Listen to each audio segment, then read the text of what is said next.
జగిత్యాల జిల్లా ట్రాఫిక్ పోలీసులు special drive చేపట్టారు. శబ్ద కాలుష్యం సృష్టిస్తూ ప్రజలను ఇబ్బందులకు గురిచేస్తున్న 6 ద్విచక్ర వాహనాలను పట్టుకున్నారు. ఆ వాహనాలను ఎంవీఐకి అప్పగిస్తామని Jagtial traffic SI L Ram చెప్పారు. పట్టణంలో కొందరు ఆకతాయిలు అతివేగంగా అజాగ్రత్తగా వాహనాలు నడిపి ప్రమాదాలకు కారణమవుతున్నారని, బైపాస్ నుండి చిన్న కెనాల్ గోవిందపల్లి మీదుగా గొల్లపల్లి రోడ్డు మంచినీళ్ల బావి వరకు బైక్ రైడింగ్లు జరుగుతున్నట్లు తమ దృష్టికి వచ్చిందన్నారు.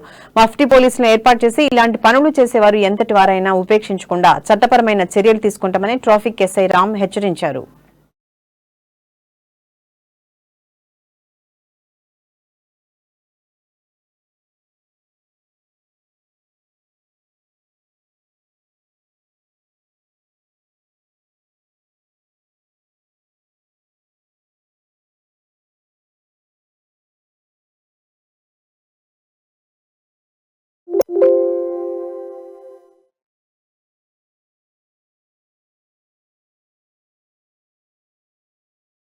ఒక 6 వెహికల్ బుల్లెట్ సైలెన్సర్లను పట్టుకున్నాము. అవి యాక్చువల్ గా కంపెనీతో వచ్చిన సైలెన్సర్లు కావు. వీళ్ళు సౌండ్ పొల్యూషన్ పెంచడానికి పనికొచ్చే సైలెన్సర్లు. అటు వాహనాలు స్టేషన్ తీసుకొచ్చి అటు సైలెన్సర్లు తీయించి వాటి స్థానంలో కొత్త సైలెన్సర్లు ఫిక్స్ చేయించినాము. అటు బండ్లను పొల్యూషన్ ఆధీనంలో పెట్టుకున్నాము.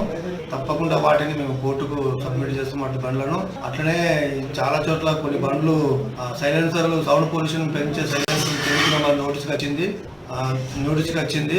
వెహికల్స్ లో కూడా ట్రేస్ చేసి పట్టుకొని అట్టి వెహికల్ కూడా సీజ్ చేస్తాము. కొంతమంది మైనర్ పిల్లలు చిన్న కెనాల నుంచి గొల్లపల్లి ఎక్స్ రోడ్ వరకు, మంచినీళ్ళ బావి నుండి బస్ స్టాండ్ వరకు బైక్ రేస్ చేస్తున్నారని చెప్పి నా దృష్టికి వచ్చింది.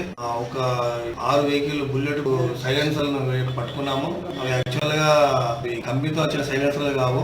వీళ్ళు సౌండ్ పొల్యూషన్ పెంచడానికి పనికొచ్చే సైలెన్స్